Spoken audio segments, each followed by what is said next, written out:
সন্তানের জন্য করা কষ্ট কখনোই বাবা মায়ের কাছে কষ্ট মনে হয় না।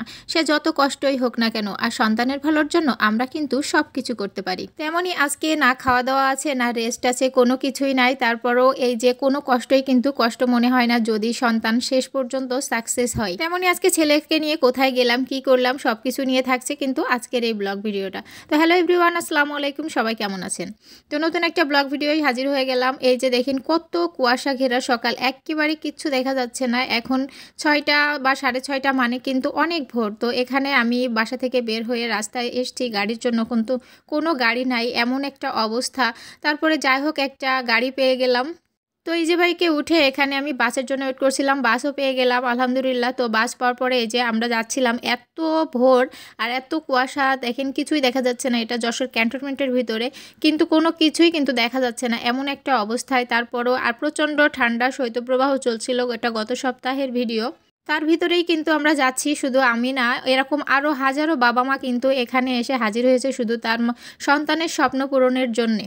আমরা সব বাবা মাই চাই আমাদের সন্তান ভালো কিছু করুক, ভালো জায়গায় পড়াশুনো করুক, ভালো কিছু করুক। এই জন্যেই কিন্তু আমাদের সমস্ত চেষ্টা। যাই হোক, ছেলের ক্যাডেটে পরীক্ষা ছিল, তো এখানে ঝিনাইদহ ক্যাডেট কলেজের সামনে আমি এখানে দাঁড়িয়েছিলাম।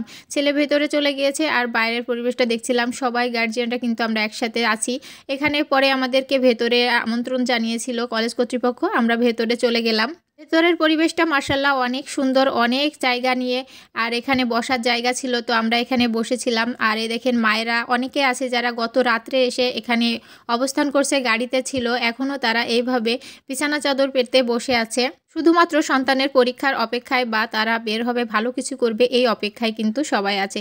তো এখানকার পরিবেশটা খুবই সুন্দর, তো আমি একটু ভিডিও করে নিচ্ছিলাম। মাশাআল্লাহ অনেক সুন্দর গাছ টাছ লাগানো আছে, ফুলের গাছ, এগুলো দেখতে খুবই ভালো লাগছিল, তো আমি কিছুটা ভিডিও করছিলাম। তো ঝিনাইদহ ক্যাডেটে অনেক কিন্তু জায়গা, প্রচুর জায়গা। এখানে দেখেন আমরা হাজার হাজার গার্ডিয়ান কিন্তু এখানে দাঁড়িয়ে আছি এবার সন্তানের অপেক্ষায়। এখানে আমার ছেলেদের বের হবে, তো সেই অপেক্ষায় দাঁড়িয়ে আছি। তো বের হয়ে গেছে আলহামদুলিল্লাহ। তো এখানে বাসায় চলে আসতে কিন্তু আমার রাত হয়ে গেছে প্রায়। বাসায় আসার পরে খাওয়ার দাওয়া সারাদিন কিছুই খাওয়া হয়নি, একেবারেই না খাওয়া অবস্থায় আমি আর আমার ছেলে। তো বাসায় এসে কি করব ভাবতে ভাবতে এখানে শুধু ডাল ভর্তা দিয়ে দিয়েছিলাম, কারণ এত জার্নি করে এসে আর রান্না করতে মোটেই ইচ্ছা করছিল না, ভালোই লাগছিল না। তো কি করব, রাত্রে তো কিছু খেতে হবে, সারাদিন একেবারেই না খেয়ে আছি আমরা সবাই।